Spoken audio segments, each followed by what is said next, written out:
کہ اللہ تعالیٰ فرماتا ہے کہ تمہیں خواہشات کی لذتوں نے دیوانہ بنایا ہوا ہے، تمہیں دنیا کی لذتوں نے دیوانہ بنایا ہوا ہے، اور ان دنیا کی لذتوں میں سب سے پہلے عورت ہے، اور اس میں کوئی شک نہیں ہے کہ اس دنیا کی سب سے خوبصورت چیز عورت ہے۔ اور ایک آپ کو اپنا تجزیہ بتاؤں کہ دنیا پھری اور پھر کبھی جنگل، کبھی عرش، کبھی فرش، میں جو شعر پڑھا کرتا ہوں، کبھی عرش پر، کبھی فرش پر، کبھی ان کے در، کبھی در بدر، کبھی عاشقی تیرا شکریہ میں کہاں کہاں سے گزر گیا۔ دنیا میں انسان کے علاوہ جتنے نر ہیں وہ بہت خوبصورت اور مادی انتہائی تھکی ہوئی، چوڑی۔ مور دیکھا ہے؟ مور نر دیکھا ہے؟ کیا اس کے پر، کیا اس کی شان، کیا اس کا حسن، اور مور نہیں ویکھی مری ہوئی چوئی دی طرح۔ گھوڑے کو دیکھو، میرے والد صاحب گھوڑے رکھا کرتے تھے، تو ہم چھوٹے چھوٹے ہوتے تھے تو جو نر گھوڑے ہوتے تھے ایسے ان کا سر اٹھتا، اور گھوڑیاں ہی کرتی ہوتی تو ساری، حتیٰ کہ چوہا بھی سونا ہوتا ہے، چوئی نہ دے۔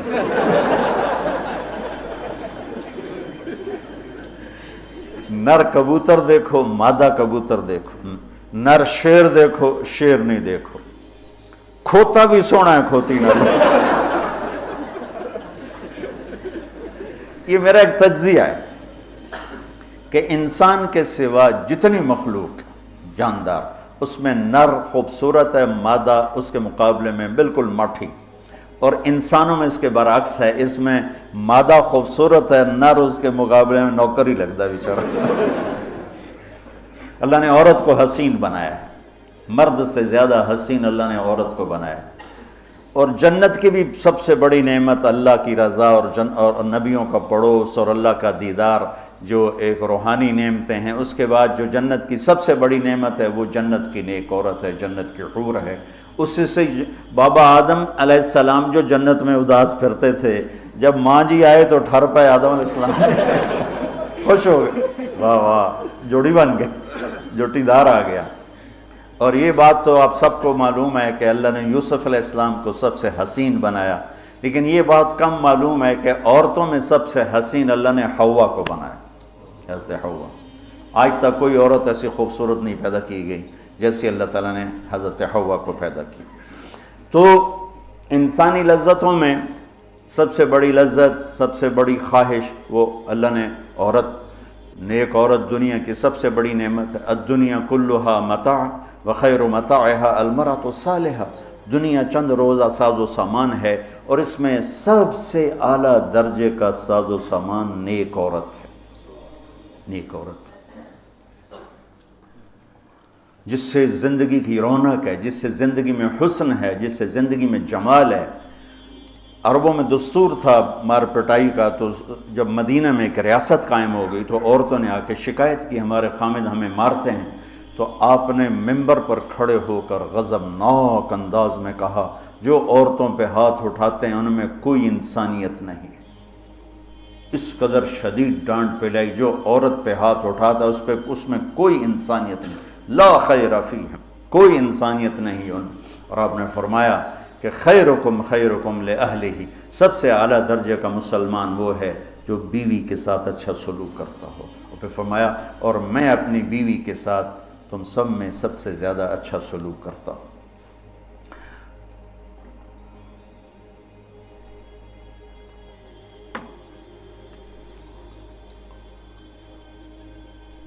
آپ نے 9 گھر آباد کیے جب آپ دنیا سے گئے، 9 بیویاں تھیں، اور کسی گھر میں روٹی نہیں کھانے کو، دودھ نہیں پینے کو، دوا نہیں لینے کو، اور بیویاں قربان ہو رہی ہیں، صدقے واری جا رہی ہیں۔ کس بات پر؟ آپ کے اخلاق، آپ کا حسن سلوک، آپ کا اظہار محبت، آپ کی رواداری، آپ کا انصاف، آپ کی دلداری۔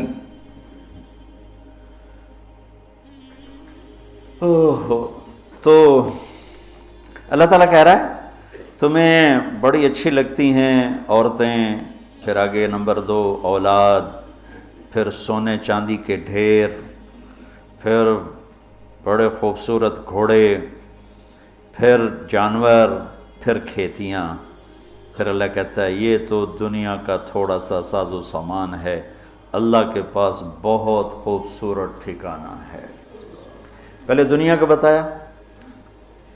ابھی ہم بیٹھے تھے، تمہارے استاد کہنے لگے ذہب سونے کو کہتے ہیں، اور ذہب ہے چلے جانا، یعنی یہ وہ چیز ہے جو چلی جاتی ہے، اور فضہ بھی ہے، انفضہ سے ہے بھاگ جانا، بھگدڑ مچ جانا.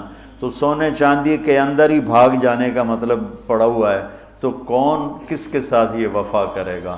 لیکن انسان کی کمزوری اللہ نے بتائی کہ تمہیں عشق ہے، تمہیں تمہاری خواہش ہے میری بیوی ایسی ہو، میرے بچے ایسے ہوں، میرے پاس سونے چاندی کے ڈھیر ہوں، اور میرے پاس سواریاں ہوں، گھوڑے ہوں، میرے پاس لینڈ کروزر ہو، میرے پاس مرسڈیز ہو، میرے بڑے کھیت ہوں، بڑا زمیندارہ ہو، بڑا میرا ڈیرا ہو. یہ سارے تمہارے اندر کے خیالات ہیں جو اندر جنم لیتے رہتے ہیں، لیکن لو بھی لوگے تو کب تک لوگے؟ شیر شاہ سوری نے جب دلی کو فتح کیا، بہت اچھا بادشاہ تھا، بہت اچھا بادشاہ، تو وہ کہنے لگا ہائے افسوس میرے سر پہ حکومت کا سورج اس وقت چمکا ہے جب میری اپنی زندگی کا سورج غروب ہونے والا ہے. 60 سال کی عمر میں اس نے فتح کیا دہلی کو، اور 66 سال کی عمر میں فوت ہو گیا. تو یہ ساری چیزیں کسی کو مل جائیں، پیدائشی طور پر مل جائیں، وقت کتنا ہے؟ 60 70. زیادہ بوڑھا ہو جائے تو اولاد ہی تنگ پہ جانا. مولانا صاحب دعا کرو ابا جی نو خیر ہو جاوے، یعنی ہوں ٹر جاوے، ماں جی تیرا مت ہو جاوے. لیکن اب اولاد سے خود سنا ہے یہ دعا کرو ماں جی سوکھے ہو جاؤں، مطلب مر کے مگرو لے جاوے. اولاد موت کی دعائیں مانگتی. تو اب اللہ اس کے تقابل میں لاتا ہے قل اُنَبِّئُكُمْ بِخَيْرٍ مِّن ذَلِكُمْ. انبئ کا مطلب ہوتا ہے بار بار بتانا.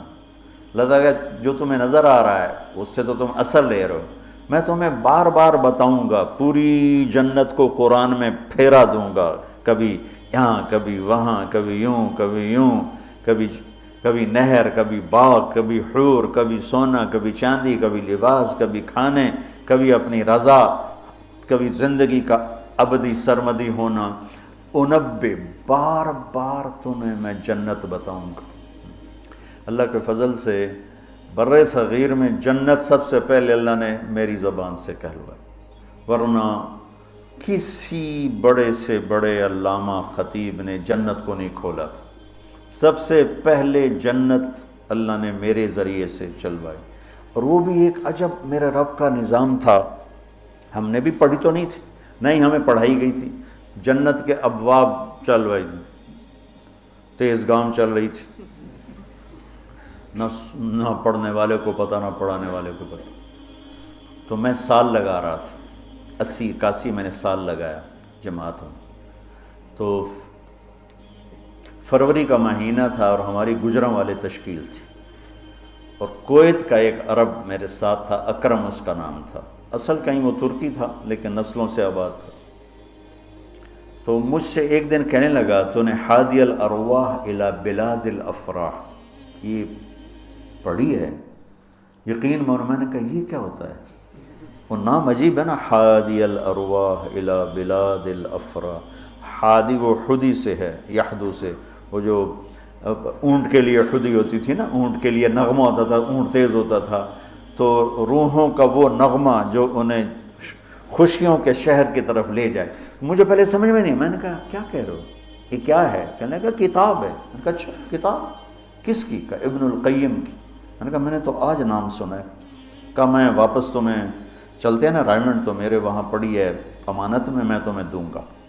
تو ہماری 10 دن کی تشکیل تھی، ہم واپس آئے تو اس نے مجھے وہ کتاب پکڑائی. میں نے اس کو پڑھنا شروع کی. سب سے پہلے میرے رونگٹے کھڑے ہوئے کہ یا اللہ اتنا بڑا تیرا مہمان خانہ، اور ہمیں سوائے لفظ جنت کے علاوہ معلوم ہی نہیں کہ وہ کیا دولت ہے، کیا خزانہ. تو کس طرح ہم دنیا سے بے رغبت ہوں گے، کیسے غلط عورتوں کے پھندوں سے بچیں گے، کیسے دنیا کی چمک دمک سے ہم بچیں گے جب تک ہمارے سامنے جنت کی رونق نہ ہو. جنت ایک نوجوان کہنے لگا اللہ حوروں کا لالچ کیوں دیتا ہے؟ میں نے کہا زنا کو روکنے کے لیے کہ لوگ شادی کر کے بھی زنا نہیں چھوڑتے ہیں. تو اللہ تعالیٰ نے کہا پاک دامن ہو جا، میں نے تیرے لیے جنت کی خوبصورت لڑکیاں تیار کر کے رکھی ہیں. وَزَوَّجْنَاهُمْ بِحُورٍ عِينٍ، اور ہم خود تمہارا نکاح کریں گے جنت کے حوروں کے ساتھ. اللہ نکاح پڑھے گا. سبحان اللہ. تو میں سال میں تو چل ہی رہا تھا، اور میرے اس وقت ہوئے تھے ستمبر، اکتوبر، نومبر، دسمبر، جنوری، 5 مہینے گزرے تھے، اور باقی 7 مہینے پڑے تھے. سب سے پہلے سال میں نے لگایا تبلیغ میں، پہلے 7 چلے ہوتے تھے. میں نے جنت کو شروع کیا، پڑھتا اور بولتا. جماعتوں میں تو پھر رہے تھے، ادھر پڑھنا ادھر بولنا، ادھر پڑھنا ادھر وہ سارا ایک دم میری ہوا جو شہرت کی ایسے ہوا کی طرح میرا نام پھیل گیا کہ کبھی کسی نے جنت سنی نہیں تھی. وہ کہا ہم نے تو 50-70 سال عمر ہے، کوئی کہ 80 سال عمر ہے، کوئی کہ میری 50 سال عمر ہے، میری 60 سال عمر ہے، میں نے زندگی میں کبھی جنت کو نہیں سنا، میں نے پہلی دفعہ آپ سے جنت کو سنا. تو وہ جو میں پہلے مشہور ہوا لوگوں میں، وہ جنت کی وجہ سے کہ جنت کو میں نے بیان کرنا شروع کیا. سارا 1000 آیات ہیں جنت اور جہنم پر، اور کوئی بیان ہی نہیں کرتا. کون ہم مرنا چاہتا ہے؟ کون غربت چاہتا ہے؟ کون بیماریاں چاہتا ہے؟ کون دکھ چاہتا ہے؟ ہر ایک چاہتا ہے کہ ایک آئیڈیل لائف ہو، آئیڈیل گھر ہو، ایک خوبصورت زندگی ہو. تو اللہ نے کہا میں نے چھپا کے رکھی ہے، اب تھوڑے دن میری مان لو، پھر تم آ جاؤ، پھر دیکھو میں تمہیں کیسے دیتا ہوں. تو قل انبئکم بخیر من ذالکم، میں تمہیں یہ یہاں کی عورت، یہاں کی اولاد، یہاں کا سونا چاندی، یہاں کے گھوڑے، یہاں کی سواریاں، یہاں کی لینڈ کروزریں، یہاں کے جانور، یہاں کی زمینیں جائیدادیں تو تم دیکھ رہے ہو، تمہیں ایک اور جہان بتاؤں؟ ایک اور جہان بتاؤں؟ یا اللہ کون سا ہے؟ قل الذین اتقوا، وہ سب کے لیے نہیں ہے، وہ ان کے لیے ہے جو میرے یار بنیں گے، جو مجھ سے دوستی لگائیں گے. سب کے لیے نہیں ہے، یہ وہ ہیں جو میرے یار بنیں گے. للذین اتقوا، یہ ہمارے دیہاتی کہتے ہیں اللہ آپ پہ بشکش، اور یہ زیادہ پڑھے لکھے لوگ کہتے ہیں یہ ایم ہی ہمیں ڈرائی رکھتے ہیں، کچھ بھی نہیں ہے. تو ایسی بات نہیں ہے. اللہ تعالیٰ نے حسین اور یزید میں فرق کرنا ہے. رات کو شراب پینے والا اور رات کو نماز پڑھنے والا برابر ہو جائے گا. میرے نبی کے نواسے نے جان کیوں دے دی، نسل کیوں ذبح کروا دی؟ اگر یہی فیصلہ ہونا ہے کہ رات کو ناچنے والی، رات کو رونے والی برابر ہو جائیں، رات کو پوڑی بیچنے والا، شراب بیچنے والا، اور صبح سے شام تک حلال کمانے والا، تھک کے گھر جانے والا، اللہ ان کو برابر کر دے گا. سچ بولنے والا، جھوٹ بولنے والا برابر ہو جائیں گے. نماز پڑھنے والا، نہ پڑھنے والا برابر ہو جائیں گے. سود کھانے والا، حلال کھانے والا برابر ہو جائیں گے. تو پھر کربلاؤں کا مقصد کیا ہے؟ پھر تو ساری کربلاؤں کی تاریخ ختم ہو جاتی، ختم ہو جاتی، انسانیت نام کی کوئی شے نہیں رہ جاتی. تو میرے رب نے وَامْتَازُوا الْيَوْمَ أَيُّهَا الْمُجْرِمُونَ کا اعلان کیا ہے. ام نجعل المتقین کالفجار افنجعل المسلمین کالمجرمین ما لکم کیف تحکمون. تو قرآن بتا رہا ہوں، سورہ کیا نون القلم، کہ تمہارا دماغ خراب ہو گیا ہے کہ میں فرما بردار اور نافرمان کو ایک جیسا ڈیل کروں گا. تمہارا دماغ خراب ہو گیا. ایک آدمی رات کو زنا کر رہا ہے، ایک مصلی پہ بیٹھا رو رہا ہے، ان دونوں کو اللہ برابر کر دے گا. تو للذین اتقوا، ہم نے ایک بڑا اسپیشل پروگرام، پیکج، لیکن ہے تقوی والوں کے لیے. اچھا تقوی والا بننا کوئی مشکل کام ہے؟ یہ کوئی ایسی آسمانی چیز ہے، آفاقی چیز ہے؟ قرآن کا پہلا صفحہ دیکھو، کتنا آسان کام ہے تقوی والا بننا. ہدی للمتقین، یہ ہدایت ہے تقوی والوں کے لیے. کون ہوتے ہیں؟ الذین یؤمنون بالغیب، جو غیب پہ ایمان لاتے ہیں. تو ہم سب غیب پہ ایمان لائے ہوئے ہیں نا. وَيُقِيمُونَ الصَّلَاةَ، اور نماز پڑھتے ہیں. تو ہم نماز پڑھتے ہیں نا.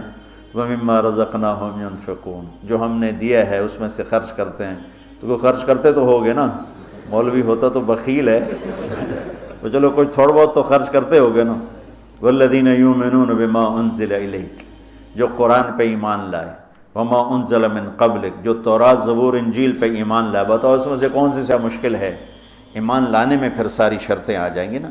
یہ کہا جا سکتا ہے یہ کیسا تقوی ہے، روزے کا ذکر ہی نہیں، زکوٰۃ کا ذکر ہی نہیں، حج کا ذکر ہی نہیں، تو والذین یؤمنون بما انزل الیک، جو قرآن پہ ایمان لائے تو زکوٰۃ بھی دینی پڑے گی، حج بھی کرنا پڑے گا، سچ بھی بولنا پڑے گا، جھوٹ بھی چھوڑنا ہوگا، حرام بھی چھوڑنا ہوگا، وہ تو سارا اس میں آ گیا۔ تو للذین اتقوا، تقوی والا کوئی آفاقی ہو تسی تو جو بڑے تقوی والے ہو، ارے بھائی ہر مسلمان بڑی آسانی سے تقوی والا بن سکتا ہے، چند تو چیزیں ہیں، کر لو تو تقوی آ جائے گا۔ چلو ٹائم ختم ہو گیا، پھر جنت کل بتائیں گے۔ اللہم لک الحمد کما انت اہلہ، فصلی علی محمد کما انت اہلہ، وفعل بنا ما انت اہلہ، انک اہل التقوی و اہل المغفرہ۔